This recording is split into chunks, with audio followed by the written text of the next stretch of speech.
মদ্যপান, ধূমপান, মাদক সেবন স্বাস্থ্যের পক্ষে ক্ষতিকারক।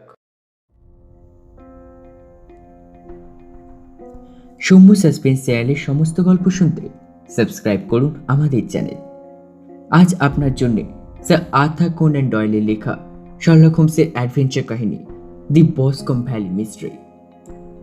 Sir Arthur Ignatius Conan Doyle জন্ম 22শে মে 1859 সালে স্কটল্যান্ডের এডিনবরা শহরে। 1876 থেকে 1881 পর্যন্ত ডাক্তারি পড়েন এডিনবরা বিশ্ববিদ্যালয় মেডিকেল স্কুলে। ডাক্তারি পড়তে পড়তে শুরু করেন সাহিত্য চর্চা এবং ওনার লেখা প্রথম কাহিনী প্রকাশ হয় 1879 সালে। ওনার সৃষ্ট গোয়েন্দা চরিত্র শার্লক হোমসের সঙ্গে পাঠকের প্রথম পরিচয় হয় 1887 সালে স্টাডি ইন স্কারলেট গল্পের মাধ্যমে। আজকের গল্প প্রথম প্রকাশিত হয় 1891 সালে স্ট্র্যান্ড ম্যাগাজিনে। প্রধান চরিত্রে শার্লক হোমস এবং ডক্টর ওয়াটসন। শার্লক হোমসের চরিত্রে সৌম্য এবং ওয়াটসনের চরিত্রে শুভ। শুরু হচ্ছে স্যার আর্থার কোনান ডয়েলের লেখা শার্লক হোমসের অ্যাডভেঞ্চার কাহিনী দি বসকম ভ্যালি মিস্ট্রি।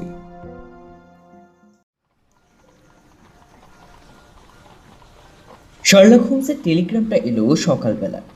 আমি তখন স্ত্রীকে নিয়ে প্রাতরাশ খেতে বসেছি। দিন দুয়েকের জন্য বসকম ভ্যালি যাবে? এইমাত্র টেলিগ্রাম পেলাম, তলব পড়েছে। প্যাডিংটন থেকে 11:15টায় গাড়ি আছে। স্ত্রীর উৎসাহে যাওয়াই মনস্থ করলাম। আফগানিস্তানের সামরিক জীবনে একটা জিনিস খুব ভালো রপ্ত করেছি, ঝট করে জিনিসপত্র গুছিয়ে রওনা হতে পারি। তাই যথাসময়ে স্টেশনে পৌঁছে গেলাম। দেখলাম প্ল্যাটফর্মে পদচারণ করছে শার্লক হোমস। আঁটো ধূসর পোশাকে দীর্ঘ কৃশ শরীরটা আরও তাল ঠেঙা দেখাচ্ছে। উঠে বসলাম ট্রেনে।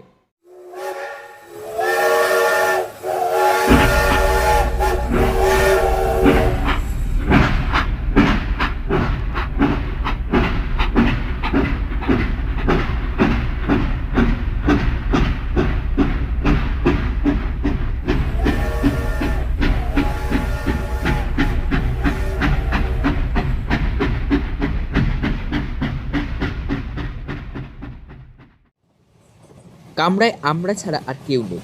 তন্ময় হয়ে একগাদা কাগজ পড়ে চলল হোমস। মাঝে মাঝে কী সব টুকে নিতে লাগলো। তারপর দলা পাকিয়ে কাগজের তারা বাঙ্কের উপর ছুঁড়ে দিয়ে বলল, কেসের সম্বন্ধে কিছু শুনেছ? কোনো কাগজই পড়িনি কয়েকদিন। মনে হয় খুব সহজ, সেই জন্যই খুব জটিল। ধাঁধায় ফেলে দেখছি। কথাটা কিন্তু খাঁটি। যে কেস চোখে পড়ার মতন জানবে জলের মতন সোজা, কিন্তু যা সাদা সিধে গোলমাল তাতেই বেশি। এ কেসে অভিযোগ আনা হয়েছে যিনি মারা গেছেন তার ছেলের বিরুদ্ধে।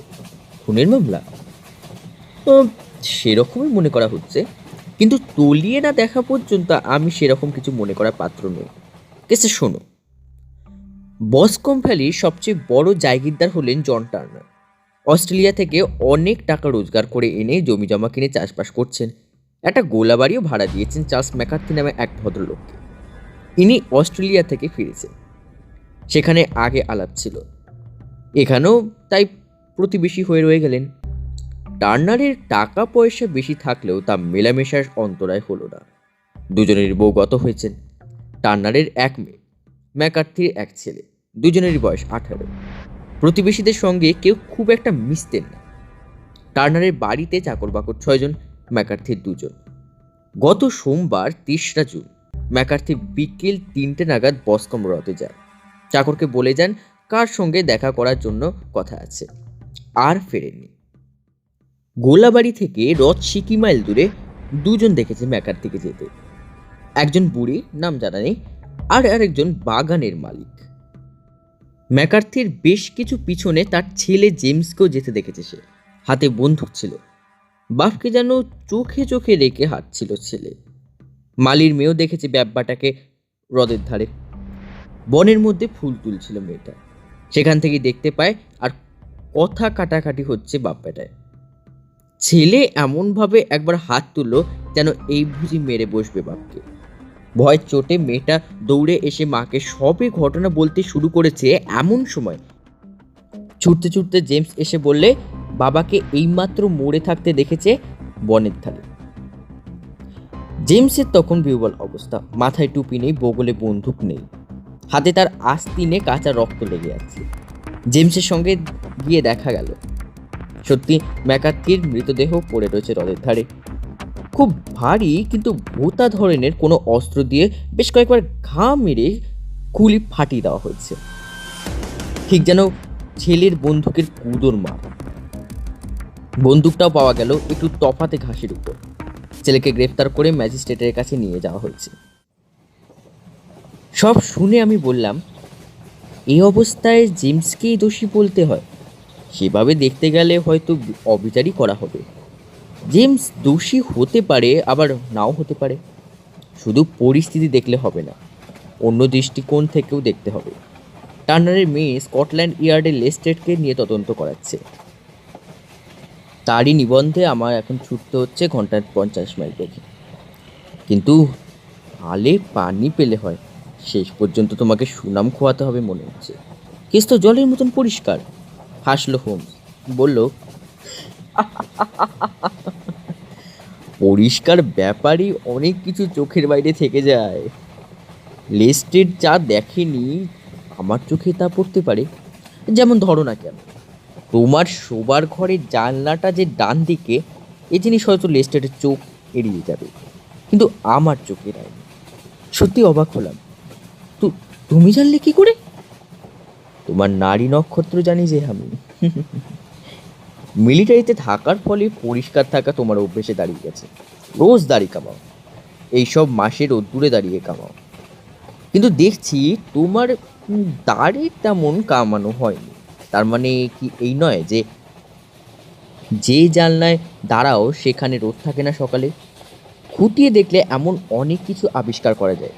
এই কেসেও সেই সুযোগ আছে বলে আমার বিশ্বাস। কীরকম?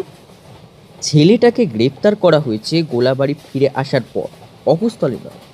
তখন সে বলেছিল সে নাকি জানতো তাকে গ্রেপ্তার হতে হবে। তার মানে কি খুনের অপরাধ স্বীকার করে নেওয়া হলো? কিন্তু তারপরেই বলেছে সে খুন করেনি। কিন্তু তাতে সন্দেহ যায় না, বরং বাড়ে। মোটেই না, সন্দেহ একবারে চলে যায়। গ্রেপ্তারের সময় মেজাজ দেখালেই বরং সন্দেহ হতো, পাগলকে পাগল বলেই রেগে যায়। কিন্তু বাপের সঙ্গে কথা কাটাকাটির পরেই বাপ খুন হয়েছে, সুতরাং যে কেউ বলবে খুনি সেই। এই সোজা কথাটা সোজাভাবে যে বলতে পারে, বুঝতে হবে তার মনে পাপ নেই। কিন্তু ফাঁসি কি আটকানো যায়? এর চেয়ে কম সন্দেহের জোরে অনেকে ফাঁসি কাটে উঠেছে, অন্যায় সন্দেহে অনেকেই ফাঁসিতে ঝুলেছে। ছেলেটি কি বলে?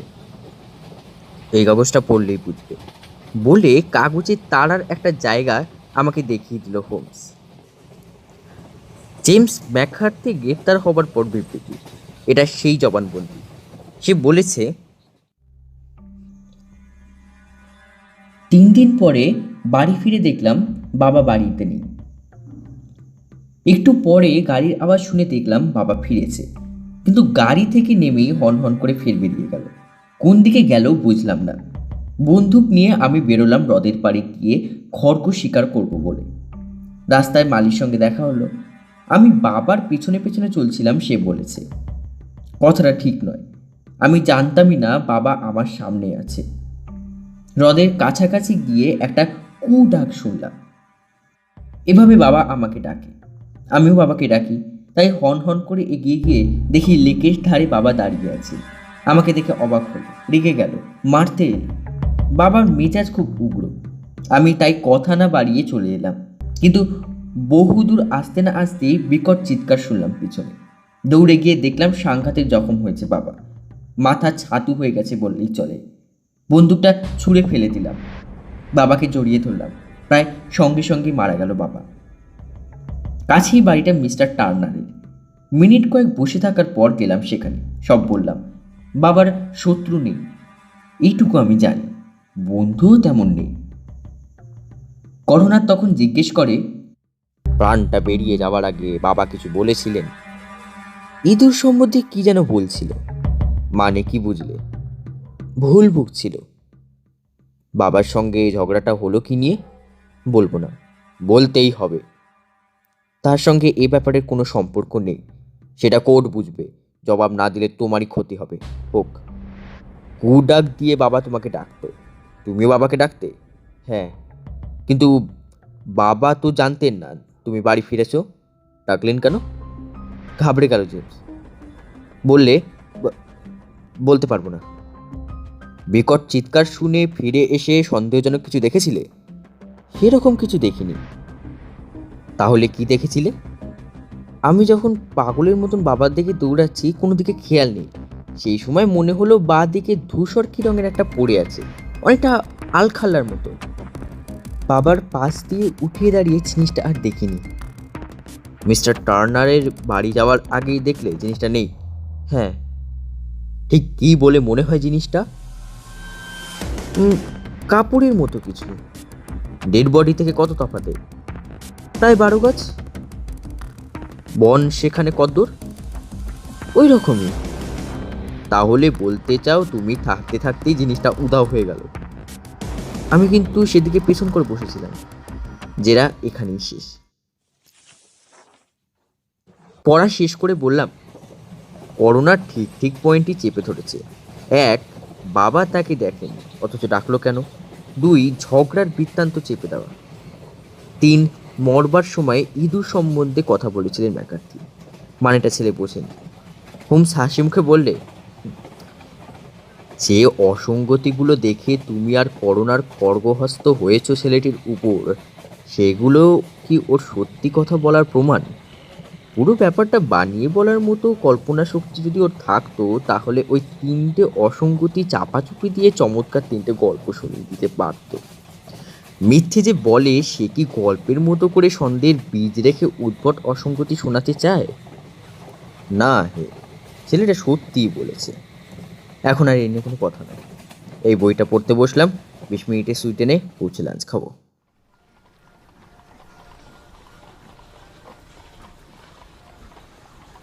রস শহরে যথাসময় পৌঁছালাম।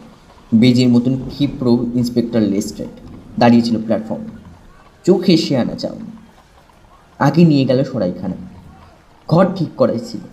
চা খেতে খেতে বললে, এক্ষুনি গাড়ি আসছে, সোজা অকুস্থলে চলে। আজ রাতে গাড়ির দরকার হবে বলে মনে হয় না। তাই বলুন, কাগজ পড়েই তাহলে সমাধানে পৌঁছে গেছেন? খুবই সোজা কেস, কিন্তু মেয়েটার আঁচড়বানটা আপনার সঙ্গে কথা না বলা পর্যন্ত রেহাই দিচ্ছে না। এই যে সে এসে গেছে। একটা গাড়ি এসে দাঁড়ালো সরাইখানায়। হুড়মুড় করে ঢুকলো একজন পরমা সুন্দরী তরুণী। উদ্বেগ উৎকণ্ঠায় সামলাতে পারছে না নিজেকে। Mister Sherlock Holmes? পর্যায়ক্রমে আমাদের দুজনের দিকে তাকিয়ে হোমসকে ঠিক চিনে নিল মেয়েটা। খুব আনন্দ হচ্ছে আপনাকে দেখে। জেমস নির্দোষ। এইটুকু বয়স থেকে চিনি ওকে। মাছি পর্যন্ত মারতে পারে না, সে করবে খুন? মিস্টার হোমস, শুধু এই বিশ্বাস নিয়েই আপনি তদন্ত শুরু করুন। নিশ্চয় করব। জেমস যে নির্দোষ তাও প্রমাণ করব। আচ্ছা, ওর জবানবন্দি শুনে আপনার মনে হয়নি ও নির্দোষ? সেই রকমই মনে হচ্ছে। কি বলেছিলাম না? লেস্টারের দিকে ফিরে তাচ্ছিল্যে সুরে বলল মেয়েটি। লেস্টার কাঁধ ঝাঁকিয়ে বললে, মিস্টার হোমস একটু তাড়াতাড়ি সিদ্ধান্তে পৌঁছে যাচ্ছেন। কিন্তু হক কথা বলেছেন, জেমস নির্দোষ। বাবার সাথে ঝামেলার কারণটা কেন বলেনি জানেন? কারণ আমিও ওতে আছি বলে। কীরকম? শুধু হোমস? আসলে জেমসের বাবা চান আমার আর জেমসের বিয়ে হোক, কিন্তু ছেলেবেলা থেকে আমরা ভাই বোনের মতো পরস্পরকে ভালোবেসে এসেছি। এই নিয়ে প্রায়ই ঝগড়া হতো বাপ বেটায়। তোমার বাবা কি বলতো? না, তার মত নেই। আসলে জেমসের বাবা ছাড়া আর কারোরই মত নেই। বলতে বলতে সুন্দর মুখখানা লাল হয়ে গেল মিস টার্নারের। কালকে তোমার বাবার সঙ্গে দেখা করতে যাব ভাবছি। কিন্তু ডাক্তার রাজি হবেন বলে মনে হয় না। কেন? গত কয়েক বছর ধরেই শরীর খুব খারাপ। তারপর এই ধাক্কায় একেবারে বিছানা নিয়েছেন। হাল ছেড়ে দিয়েছেন ডাক্তার। ভিক্টোরিয়া থাকার সময় থেকেই তো বন্ধুত্ব মিস্টার ম্যাকার্থির সঙ্গে। ভিক্টোরিয়ার খবরটা কাজে লাগবে। খনির কাজে ছিলেন। সোনার খনি, তাই না? টাকা রোজগার করেছেন সেইখানে। হ্যাঁ, ধন্যবাদ, এই খবরটাও কাজে লাগবে। জেমসের সাথে নিশ্চয়ই দেখা করতে যাবেন জেলখানায়। ওকে বলবেন আমি জানি ও নির্দোষ। হুম, বলবো, নিশ্চয়ই বলবো। আর বসবো না, চলি। বাবার অবস্থাও ভালো নয়।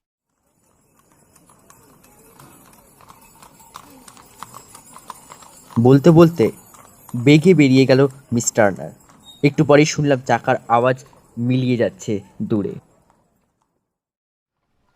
গম্ভীর গলায় লেস্ট্রেড বললেন, কাজটা ভালো করলেন না মিস্টার হোমস, মিথ্যে আশা দিলেন মেয়েটাকে। লেস্ট্রেড, জেমসকে খালাস করতে পারবো এই বিশ্বাস আমার আছে। জেলখানায় গিয়ে দেখা করার অনুমতি পাবো কি আমি? শুধু আপনি আর আমি পাবো। চলো চলো, বেরিয়ে পড়া যাক। ট্রেন পাওয়া যাবে? পাবেন পার্সন। ঘন্টা দুয়েকের মধ্যে ফিরছি আমি। এই 2 ঘন্টা যেন কাটতে চাইল না আমার। ওদেরকে ট্রেনে তুলে দিয়ে একটু এদিক ওদিক ঘুরে সরাইখানায় ফিরলাম। চটকদার উপন্যাস পড়বার চেষ্টা করলাম, কিন্তু মন চলে আসতে লাগলো খুনের রহস্যে। বিরক্ত হয়ে বই ফেলে ভাবতে বসলাম। হোমসের খাতিরে যদি ধরি ছেলেটা সত্যি বলছে, তাহলে সে বাবার কাছ থেকে চলে আসার সময় থেকে আরম্ভ করে বাবার চিৎকার শুনে ফিরে যাওয়ার পর্যন্ত সময়ের মধ্যে ভয়ানক কিছু একটা ঘটেছিল। আবার বাবার কাছে পিছন ফিরে বসে থাকার সময় কেউ সেখানে এসে পেছন থেকে ধূসর জিনিসটাকে সরিয়ে নিয়ে গেছে। ভারী আশ্চর্য ব্যাপার তো। জিনিসটা কি? খুনির পোশাক? আমি নিজে ডাক্তার, কাজেই আঘাতের ধরনটা অনুধাবন করতে গিয়ে দেখলাম চোট লেগেছে খুলির পেছনকার বাঁ দিকের হাড়ে, গুড়িয়ে গেছে গুরুভার অস্ত্রের আঘাতে। অথচ ছেলেটিকে দেখা গেছে বাপের মুখোমুখি দাঁড়িয়ে ঝগড়া করতে। অবশ্য এই যুক্তির কোনো মানে নেই। বাপ পেছন ফিরতেই হয়তো হাতিয়ার চালিয়েছিল জেমস। কিন্তু মরবার ঠিক আগে ইঁদুর নিয়ে বিড়বিড় করতে গেলেন কেন মিস্টার ম্যাকার্থি? এই সময় আচমকা আঘাতে কেউ তো আবোল তাবোল বকে না। কি বলতে চেয়েছিলেন ভদ্রলোক? হোমস একা ফিরল অনেক দেরিতে। লেস্ট্রেড শহরে থেকে গেছে। আসন গ্রহণ করে বলল, অকুস্থলে পৌঁছানোর আগে বৃষ্টি আরম্ভ হয়ে গেলে মুশকিলে পড়ব। জেমসের সঙ্গে দেখা হলো জেলখানায়। কি মনে হলো? অন্ধকারে আলো দেখাতে পারলো জেমস? একবারই না। প্রথমে মনে হয়েছিল খুনিকে আড়াল করার চেষ্টা করছে, পরে দেখলাম নিজেই ভ্যাবাচাকা খেয়ে গিয়েছে। খুব চৌকস না ছেলেটা, কিন্তু সুদর্শন, মনটা পরিষ্কার। মিস টার্নারের মতন মেয়েকে বিয়ে করতে যে চায় না, তার পছন্দেরও খুব একটা তারিফ করা যায় না। ওহে, ওর মধ্যে একটা হৃদয় বিদারক ঘটনা রয়েছে। ছোকরা বোর্ডিং স্কুলে থাকার সময় ব্রিস্টলের একটা হোস্টেলের মেয়ের পাল্লায় পড়ে, তাকে রেজিস্ট্রি করে বিয়ে পর্যন্ত করে। বোকা আর কাকে বলে? কাউকে কথাটা বলাও যাচ্ছে না। এদিকে বদমেজাজি বাবার কাছে ধমক খেতে হচ্ছে মিস টার্নারকে বিয়ে করতে চাইছে না বলে। হাত পা ছুঁড়ে লেকের ধারে প্রতিবাদ জানিয়েও লাভ হয়নি। সত্যি কথাটা বললেই তো বাড়ি থেকে বার করে দেবে বাবা। গুমড়ে গুমড়ে তাই মরছে। 3 দিন ব্রিস্টেলের স্ত্রীর সঙ্গে কাটিয়ে বাড়ি ফেরার পরই খুন হয়ে গেল বাবা। কাগজে খবরটা পড়লো হোটেলের মেয়ে। জেমসের ফাঁসি হবে বুঝতে পেরে নিজে থেকে কেটে পড়লো। চিঠি লিখে জানিয়েছে ওর আগের স্বামী বর্তমান, কাজে জেমসের সঙ্গে তার কোনো সম্পর্ক নেই। বেশ তো, জেমস যদি খুনি না করে থাকে তাহলে করলোটাকে? দুটো ব্যাপার নিয়ে তোমাকে ভাবতে বলবে। 1 নম্বর হলো, জেমসের বাবা জানতেন না ছেলে বাড়ি ফিরেছে, তা সত্ত্বেও তিনি কু করে ডেকেছিলেন। 2 নম্বর হলো, লেকের পাড়ে যার সঙ্গে দেখা করতে গিয়েছিলেন সে আর যেই হোক না তার ছেলে নয়, কারণ উনি জানতেন ছেলে এ তল্লাটেই নেই। আজ আর এই নিয়ে কোনো কথা নয়।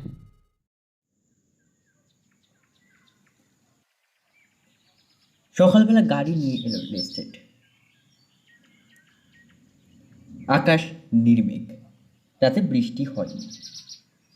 গোলাবাড়ি আর হ্রদের দিকে রওনা হলাম আমরা। যেতে যেতে লেস্ট্রেড বললে, মিস্টার টার্নার আর বাঁচেন কিনা সন্দেহ। বয়স অনেক হয়েছে বুঝি? হোমস বললে।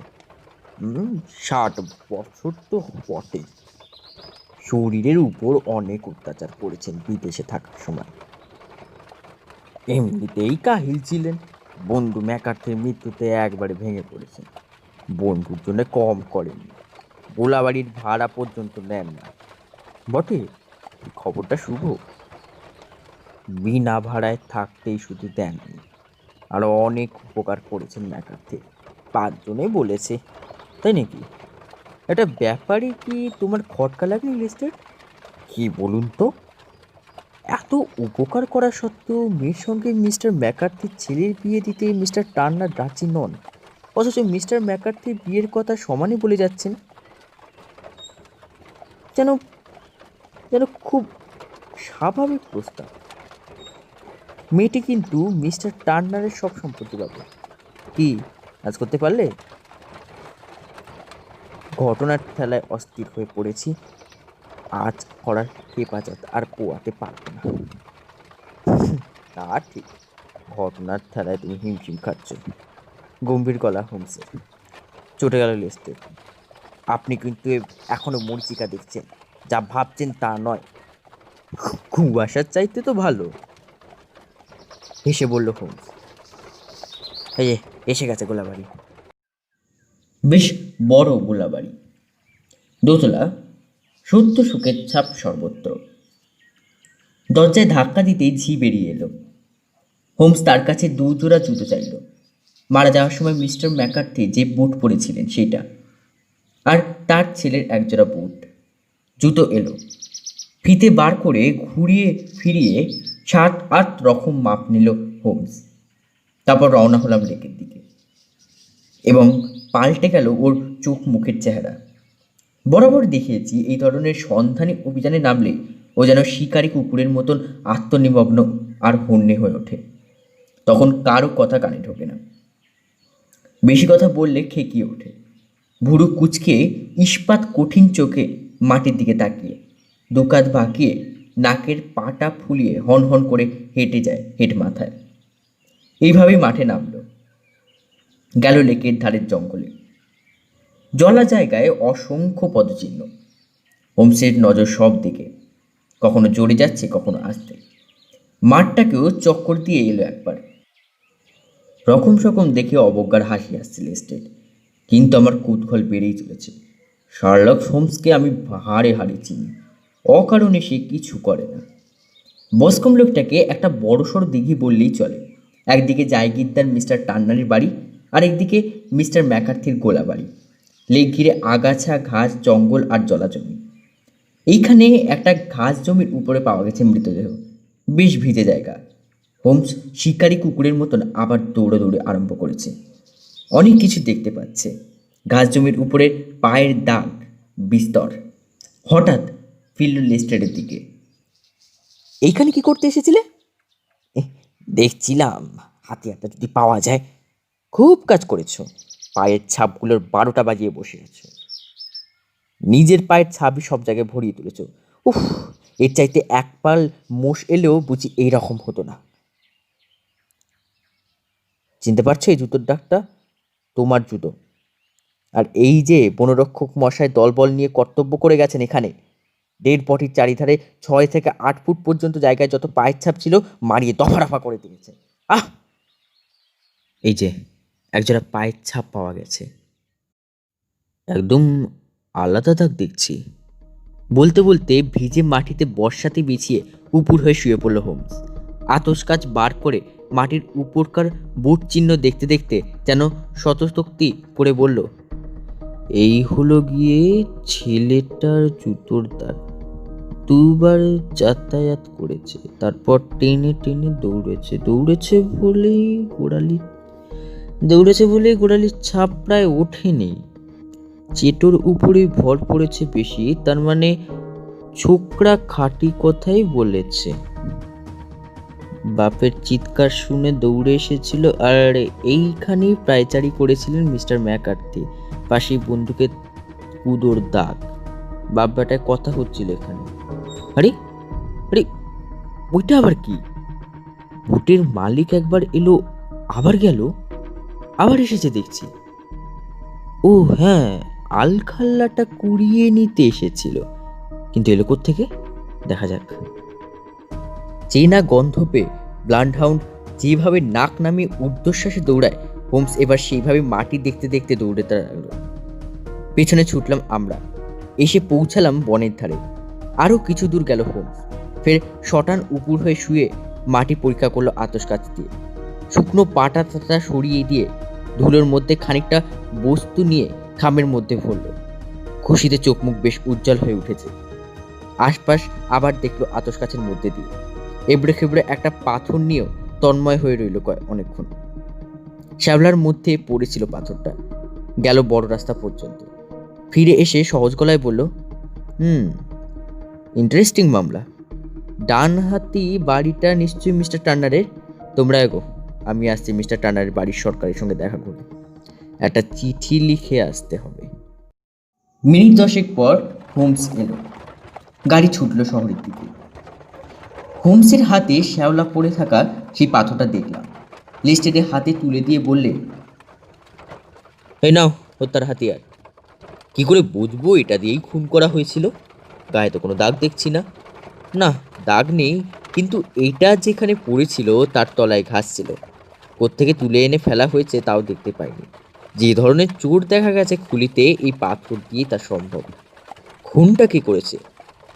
সেই মাথায় বেশ ঢ্যাঙা, ল্যাটা, ডান পা টেনে চলে, পুরু সোলের শিকারের বুট পরে, গায়ে ধূসর আলখাল্লা আছে, নলে ভারতীয় চুরুট লাগিয়ে খায়, পকেটে ভোতা পেন্সিল কাটার ছুরি রাখে। এটাই হবে তোমার? হেসে ফেলল লেস্টেড। আদালতে আদালতে গ্রাহ্য হবে না যা বললেন। কল্পনা দিয়ে কারবারের করলে চলে না আমাদের। আস্তে আস্তে হোমস বললে, তাহলে তুমি তোমার পদ্ধতি কাজে লাগাও, আমি চালাই আমার পদ্ধতিতে। সন্ধ্যে ট্রেনে লন্ডনে ফিরবো ভাবছি। সে কি, তদন্ত শেষ না করেই চলে যাবে? আরে না, শেষ করেই যাব। সমস্যার সমাধান সে তো হয়ে গেছে। খুনিকে যার বর্ণনা দিলাম, তার নাম খুঁজলেই পেয়ে যাবে। খুব একটা লোকজন নেই তল্লাটে। ধরুন মশাই, খোড়া ল্যাটার সন্ধানে টোটো করলে এসে কুটো পাটি খাবে স্কটল্যান্ড ইয়ার্ড। হোম শুধু বললে, সূত্র দিয়ে দিলাম, আমার কর্তব্য শেষ হলো। এসে গেছে তোমার আস্তানা। নেমে গেল লেস্টেড। আমরা ফিরলাম সরাইখানে।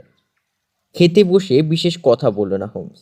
মুখ দেখে বুঝলাম দোটানায় পড়েছে। খাওয়া শেষ হলো।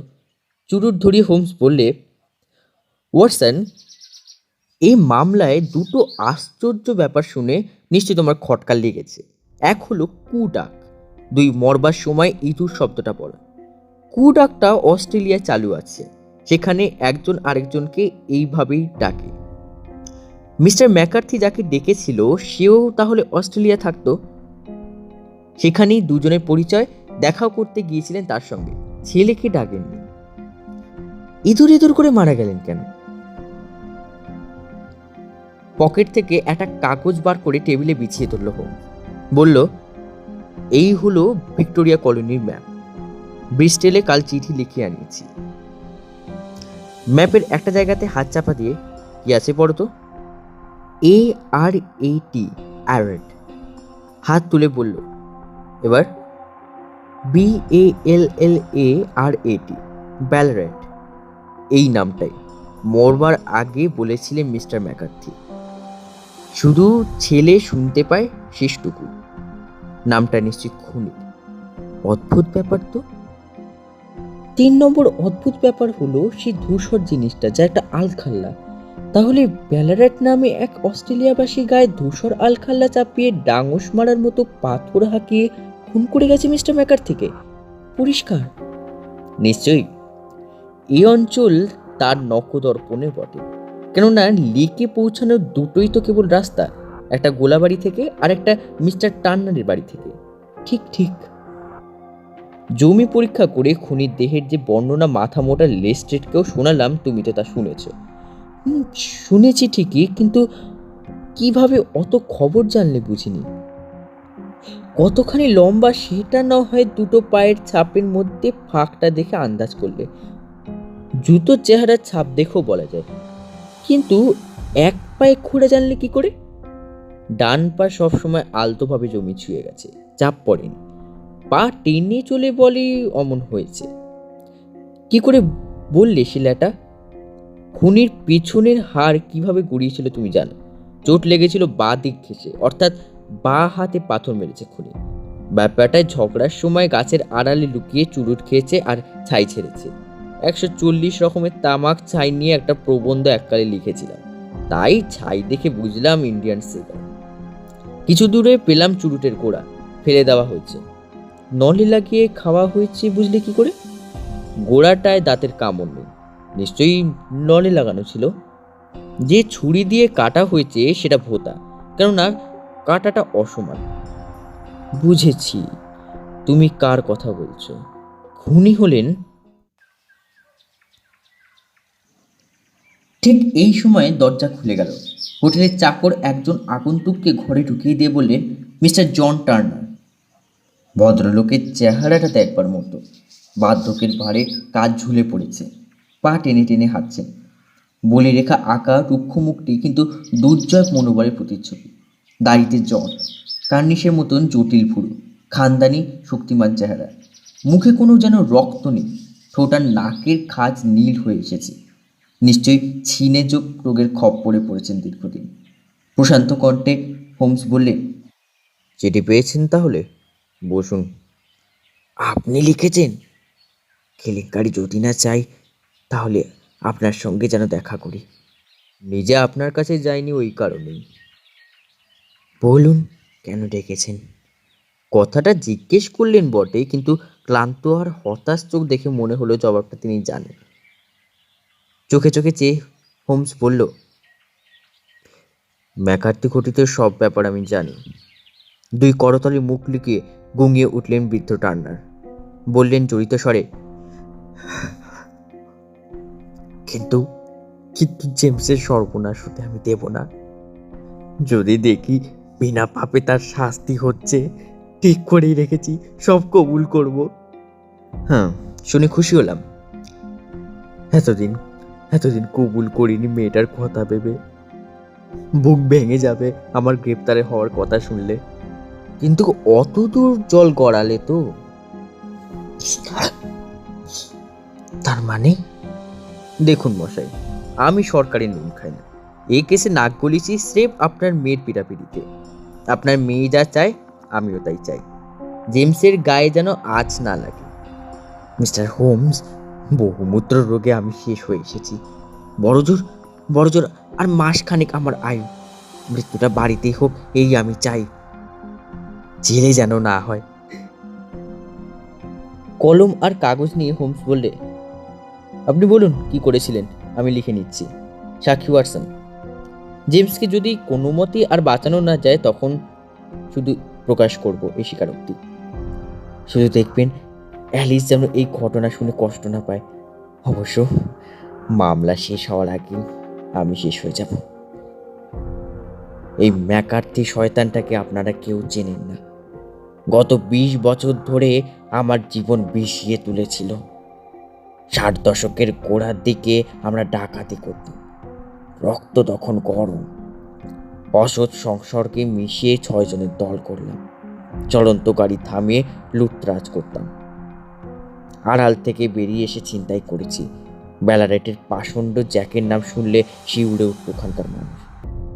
একদিন একটা সোনা ভর্তি গাড়ি লুট করলাম। 6 জন পাহারাদারের 4 জনকে আমরা খতম করলাম। ওরা খতম করলো আমাদের 3 জনকে। ড্রাইভারের কপালে পিস্তল ঠেকিয়ে গাড়ি দাঁড় করালাম। সে কিন্তু আমাদের খুঁটিয়ে দেখে নিয়েছিল। উচিত ছিল মাথাটা তখনই উড়িয়ে দেওয়া। এই লোকটাই হলো ম্যাকার্থি। অত সোনা পেয়ে ভাগ বাটোয়ারা করে নিয়ে দল ভেঙে দিলাম। আর কাজ নয়, এবার সৎ কাজে পুরনো পাপের প্রায়শ্চিত্ত করব। এই মনস্থ করে দেশে ফিরলাম। জমি জায়গা কিনলাম, বিয়ে করলাম, মেয়ে হলো। স্ত্রীর মৃত্যুর পর এই মেয়েই আমাকে সৎপথে টেনে রেখেছে, ছন্ন ছাড়া হতে দেয়নি। এই সময় একদিন শহরে দেখা হয়ে গেল ম্যাকার্থির সঙ্গে। অবস্থা রাস্তার কুত্তার মতো। ভয় দেখিয়ে সে আমার সবচেয়ে ভালো জমি বিনা ভাড়ায় ভোগ করতে লাগলো। টাকা পয়সা যখন তখন চেয়ে নিত, নইলে পুলিশকে খবর দেবে, এই হুমকি দিয়ে চলল সমানে। জীবন দুর্বিষহ হয়ে উঠল আমার। অ্যালিস বড় হওয়ার পর তার নিগ্রহের মাত্রা ছাড়িয়ে গেল। অ্যালিস পাছে আমার অতীতের দুষ্কর্ম জেনে ফেলে, এই ভয়ে আমি সিটিয়ে থাকি দেখে একদিন চেয়েই বসলো অ্যালিসকে। কিন্তু এইবার আমি বেঁকে বসলাম। ওর নোংরা রক্ত আমার রক্তের সঙ্গে মিশবে এ কখনই হতে পারে না। তাছাড়া ওর উদ্দেশ্য আমার সর্বস্ব গ্রাস করা। আমার আয়ু যে ফুরিয়ে এসেছে সে খবরও জানতো। জেমস ছোকরার ওপর আমার কিন্তু বিতৃষ্ণা নেই, কিন্তু হাজার হলেও শয়তান ম্যাকার্থির ছেলে সে। তাই ঠিক করলাম বোঝাপড়া করা যাক। হ্রদের পাড়ে দেখা করার ব্যবস্থা হলো। গিয়ে দেখি ছেলের সঙ্গে তর্ক হচ্ছে ম্যাকার্থির। আড়ালে দাঁড়িয়ে চুরুট খেতে লাগলাম। শুনলাম ছেলেকে বোঝাচ্ছে আমার মেয়েকে বিয়ে করার জন্য। এমনভাবে খ্যাপাচ্ছে জেমসকে যেন আমার মেয়ে একটা বাজারের মেয়ে। শুনতে শুনতে আমার অন্তরাত্মা বিষিয়ে উঠল, মাথার মধ্যে আগুন জ্বলে উঠল। আমার দিন তো ফুরিয়ে এসেছে, কিন্তু এই শয়তান বেঁচে থাকলে যে আমার জীবনে সুখ শান্তি কিছুই থাকবে না ভাবতে গিয়ে আমার মাথায় রক্ত চড়ে গেল। ঠিক করলাম আর না, ওকে খতম করবই। তাই ওকে খুন করলাম পাথর মেরে। মরণ চিৎকার শুনে জেমস এসে পড়বার আগে পালিয়ে গেলাম, কিন্তু আবার ফিরে আসতে হলো ফেলে যাওয়া আলখাল্লাটা নিয়ে যাওয়ার জন্য। হোমস সব লিখে নিল, ম্যাকার্থিকে দিয়ে সই করিয়ে নিল। তারপর বললে, আপনার বিচারের আয়োজন হচ্ছে ওপরকার বড় আদালতে। এই আদালতে তাই এই স্বীকারোক্তি আমি আর পেশ করব না। কিন্তু যদি দেখি বিনা দোষে সাজা পেতে যাচ্ছে জেমস, তাহলে তাকে বাঁচানোর শেষ উপায় হিসেবে এই স্বীকারোক্তি আমি কাজে লাগাবো। ততদিন এই লেখা আমার কাছেই থাকবে, তার মৃত্যুর পরেও থাকবে, কেউ জানবে না। বাঁচালেন, এবার আমি শান্তিতে মরতে পারবো বলে পা টেনে টেনে স্থলিত চরণে নিষ্ক্রান্ত হলেন বিশালদেহী বৃদ্ধ টার্নার। আদালতে স্বীকারোক্তি পেশ করার আর দরকার হয়নি। অন্যান্য প্রমাণের জোরে জেমসকে খালাস করে আনে হোমস। মিস্টার টার্নার এখন পরলোকে। আশা করি তার মেয়েকে নিয়ে সুখে গড়কন্যা করছে জেমস। আজও ওরা জানে না কি কুটিল ছায়া একদিন অন্ধকার হয়ে এসেছিল তাদের অতীত জীবন। শুনছিলেন স্যার আর্থার কনেন ডয়েলের লেখা শার্লক হোমসের অ্যাডভেঞ্চার কাহিনী the Boscombe Valley mystery. Sherlock হোমসের চরিত্রে ছিলেন সৌম্য, ওয়াটসনের চরিত্রে ছিলেন শুভ। পরের দিন আরও একটি নতুন গল্প শুনবেন। ততদিন স্টে টিউনড। নমস্কার। Only suspense.